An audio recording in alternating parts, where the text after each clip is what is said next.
Hi guys, and welcome to another flight simulator video. Today we're going to be flying the Paro Airport in Bhutan.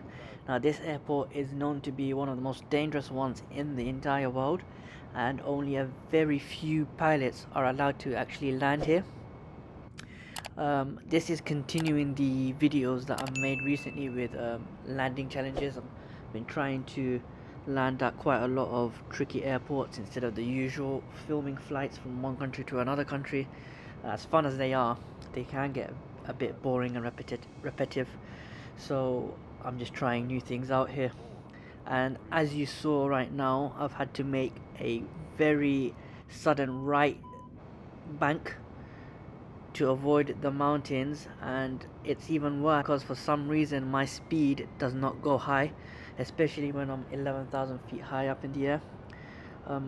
Right now I'm going to be on my approach to the runway, and it was quite tricky to film, I won't lie. I'll give some facts about this airport. So around less than 2 dozen pilots are certified to land here. The runway is only 7,431 feet long, and it's visible just moments before landing. So you can imagine, in very extreme conditions, no one will essentially be allowed to land. There are also houses and electrical poles that pilots must maneuver as soon as they decrease in altitude and begin their approach towards the runway. Now obviously, as you can see on the screen, there are a lot of mountains nearby, which makes for a stunning scenery look, but even trickier for pilots to land. And even on a game like this, I found it really difficult. I think it took me a few tries just to get past the initial hurdle at the beginning. Obviously because the speed that the plane's going at, around 105 knots, as if you're making a sudden dive up, your speed's gonna go low and then the plane's just gonna start plunging. So in order for me to get past that, I had to move right and then maneuver all the way around the mountains.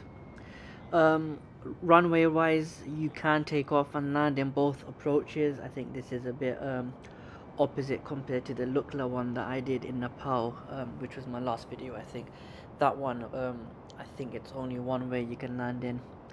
Obviously, as you see now, I'm attempting my landing speed at 170 knots, which isn't ideal. I tried to decrease it as much as I could, but when you're descending, the plane just starts to go fast as well. So you've got a lot of trees, you've got a lot of houses to maneuver, and it is really difficult. Coming in as well, expect to be a bumpy landing. Try to make it as smooth as I could, which it looks like I have. Obviously whenever you do a landing like this, it always feels really nice just to know that you smashed it. In terms of planes, I think A320s and smaller jets are the ones to go with here. Obviously with a smaller runway, it makes it a bit difficult for larger airlines to land with not enough space.